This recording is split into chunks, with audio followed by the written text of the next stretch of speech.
میں اپنے والدین کے ساتھ اسلام آباد گئی ہوئی تھی۔ ہمارا کراچی والا گھر بالکل خالی تھا، جہاں میرا 17 سال کا بھائی یاسر گھر پر موجود تھا۔ ہم لوگ والد کی چھٹیوں کی وجہ سے اسلام آباد آئے ہوئے تھے۔ مجھے اسلام آباد دیکھنے کا بہت شوق تھا۔ والد نے 1 مہینے کی چھٹیاں لی۔ ہم لوگوں نے اسلام آباد کی خوب سیر کی۔ یہ سردیوں کا موسم تھا۔ ٹھنڈ کی وجہ سے میری طبیعت خراب ہونے لگی۔ مجھ سے اسلام آباد کی سردی برداشت نہیں ہو رہی تھی۔ ایک ہی قسم کے سر درد اور نزلہ نے مجھے پکڑ لیا تھا۔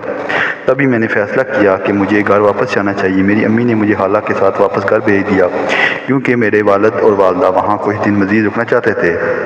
تقریباً رات کے 11 بجے کا وقت تھا جب میں گھر پہنچی۔ گھر کا دروازہ بجایا۔ گھر کا دروازہ پہلے سے کھلا ہوا تھا۔ یہ دیکھ کر میں حیران ہوئی کہ یاسر کس طرح اتنا غیر ذمہ دارانہ ہو سکتا ہے۔ میرا ہاتھ رکنے سے دروازہ کھلتا چلا گیا اور میں گھر میں داخل ہوئی۔ سارا گھر بکھرا ہوا تھا۔ بھائی کے کمرے سے مجھے بولنے کی آوازیں آ رہی تھیں۔ بھائی کو میرے آنے کی کوئی خبر نہیں تھی۔ میں اچانک خالہ کے ساتھ گھر واپس آئی۔ خالہ نے مجھے گھر تک چھوڑا اور خود واپس چلی گئی۔ پھر میں نے آہستہ سے دروازے سے اندر دیکھا تو یہ دیکھ کر میری حیرت کی انتہا نہ رہی کہ بھائی اپنے دوستوں کے ساتھ ایک لڑکی کو ہمارے گھر لایا تھا، اور اس لڑکی کے ساتھ وہ سب مل کر باری باری اپنی ہوس کا نشانہ بنا رہے تھے، یا پھر وہ لڑکی اپنی مرضی سے یہ سب کروا رہی تھی۔ وہ لڑکی بستر پر ہر پردے سے آزاد بیٹھی ہوئی تھی اور میرے بھائی اس کے ساتھ لگا ہوا تھا۔ مجھے یاسر سے یہ امید نہ تھی۔ وہ دیکھنے میں اتنا شریف لڑکا نظر آتا تھا، مگر اس کے کرتوت ایسے تھے کہ جیسے دیکھتے ہی میرے پیروں کے نیچے سے زمین نکل گئی۔ پھر میں نے بیگ اتارا۔ میں نے اس وقت اس کمرے میں جانا مناسب نہیں سمجھا، کیونکہ ان لڑکوں نے بہت زیادہ نشہ کیا ہوا تھا۔ میں کچن میں آئی اور اپنے لیے کھانا بنانے لگی، کیونکہ مجھے زور کی بھوک لگی ہوئی تھی۔ پھر بھائی کے کمرے کا دروازہ ہلکا سا کھلا تو بھائی کے دوست حمید مجھے دیکھ چکا تھا، مگر اس نے بھائی کو کچھ بھی نہ بتایا۔ ہم دونوں ایک دوسرے کو دیکھا، مگر میں نظریں چرا کر وہاں سے چلی آئی اور اسے یہ محسوس کروایا کہ مجھے کچھ پتہ نہیں، کیونکہ حمید میرے بھائی کا بہت اچھا دوست تھا اور وہ اکثر ہمارے گھر آتا جاتا تھا۔ مجھے پتہ نہیں تھا کہ حمید کے اندر ایک بیڑیا چھپا ہوا تھا جو میرے وجود پر نظریں گاڑے ہوئے تھا اور موقع کی تلاش میں تھا۔ مگر رات کے اس پہر اس کا یوں موجود ہونا مجھے بہت عجیب لگ رہا تھا، کیونکہ میرے والد نے میری وجہ سے میرے بھائی کے سختی سے منع کیا ہوا تھا کہ اپنے دوستوں کو گھر پر لایا کر نہ آیا کرو، کیونکہ میرے والد بہت سخت مزاج تھے اور بھائیوں کو یوں لڑکوں کے ساتھ گھر لے کر آنا انہیں ہرگز پسند نہ تھا۔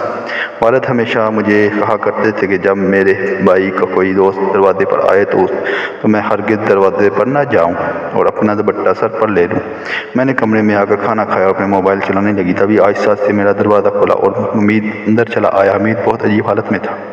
میں اسے دیکھ کر بہت جلدی سے اٹھ کھڑی ہوئی اور اسے کہا کہ تم یہاں سے باہر چلے جاؤ، اس وقت تم حواس میں نہیں ہو۔ حمید نے دروازہ بند کیا اور مجھے بیڈ پر دھکا دیا اور میرے ماتھے پر پسینہ آنے لگا۔ مجھے امید سے بہت ڈر محسوس ہونے لگا۔ میری عمر 19 سال تھی اور میری منگنی بھی میرے کزن کے ساتھ طے ہو چکی تھی۔ ہم دونوں اکثر فون پر باتیں کیا کرتے تھے اور میرے کزن مجھے بہت پسند کرتا تھا۔ میں گریجویشن کی تعلیم حاصل کرنا چاہتی تھی، جس کے بعد میری شادی طے تھی، مگر اس وقت حمید کو اپنے سامنے دیکھ کر میرا سر پر آسمان ٹوٹ رہا تھا۔ میں اپنے بھائی کو آواز دیتی رہی، مگر بھائی تو کسی اور لڑکی کے ساتھ مستیوں میں کرنے میں مصروف تھا۔ پھر حمید نے مجھے بیڈ پر دھکا دیا اور میں بیڈ پر گر پڑی۔ میں نے جلدی سے اٹھنا چاہا، مگر حمید نے مجھے اٹھنے نہیں دیا۔ اس نے میرے دونوں ہاتھوں کو اس طرح پکڑ لیا۔ اب جو کچھ بھی وہ کرنا چاہ رہا تھا وہ میرے لیے ناقابل برداشت تھا۔ میں نے خود کو چھڑانے کی بہت کوشش کی، مگر حمید بہت طاقتور تھا۔ وہ میرے چیخنے چلانے کے باوجود ڈرا نہیں، کیونکہ اسے پتا تھا میرا بھائی اس وقت مدہوش ہو کر کسی اور کی عزت تار کر رہا تھا۔ پھر اس کی اپنی بہن کی عزت کس طرح محفوظ رہ سکتی تھی؟ امید نے اپنی ساری حدیں پار کر دی، مجھے کہیں بھی منہ دکھانے کے قابل نہ چھوڑا۔ وہ جی بھر کر مجھے سکون سے حاصل کرتا رہا اور میں بس ہو کر آنسو بہاتی رہی۔ تکلیف شدت محسوس ہوئی، کیونکہ میں ابھی تک آواری تھی اور کسی بھی لڑکی کے ساتھ ایسے تعلقات قائم نہ کیے تھے۔ مجھے بس ایک ہی بات کا فکر تھی کہ اگر منگیتر کو اس بات کا پتہ چلا کہ دوسرے لڑکے کی عزت تار کر دی تو وہ کبھی بھی مجھے اپنائے گا نہیں، بلکہ میرے اپنے ساتھ اپنا رشتہ ختم کر دے گا۔ سارے خاندان میں میری بدنامی کے چرچے پھیل جائیں گے۔ جب حمید کو دل مجھ سے بھر گیا تو مجھ سے دور ہٹا۔ خیر، میں پورا دن روتی رہی اور میں نے بھائی کے ساتھ اس بات کا ذکر نہیں کیا۔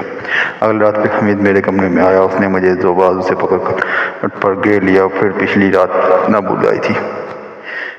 کو نہ بولی تھی، ایک بار پھر اس نے مجھ پر قیامت ٹوٹنے جا رہی تھی۔ پھر حمید نے جی بھر کر میرا استعمال کیا۔ میری آنکھوں سے آنسو کا دریا نکلا تھا۔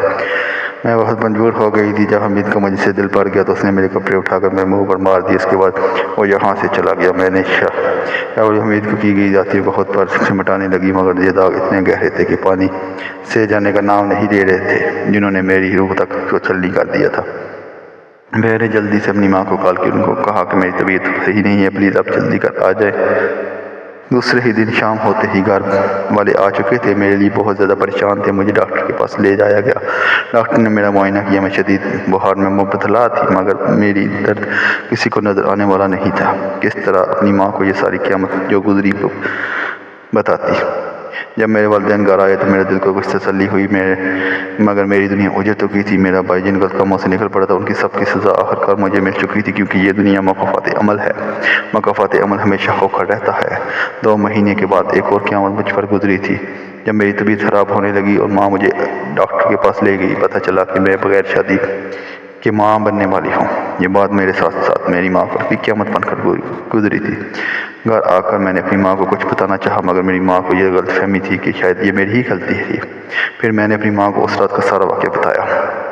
جب میں گھر داخل ہوئی تھی تو کس طرح سپاہی لڑکیوں کے ساتھ غلط کام کرنے میں مصروف تھا، اور اس کے دوست نے کس طرح مجھے میرے کمرے میں آ کر میرا جسم کو نوچا تھا، اور جب میرے والدین گھر سے باہر تھے وہ بار بار آ کر میرے تار تار کرتا رہا۔ ماں نے یہ باتیں میرے والد کو بتا دی۔ میرے والد نے حمید کو پولیس کے حوالے کیا۔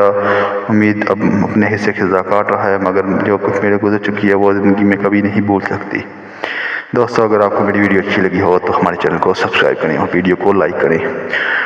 ویڈیو دیکھنے کا بہت شکریہ اور اپنا بہت سارا خیال رکھیں۔ ملتے ہیں اگلی ویڈیو میں۔ اللہ حافظ۔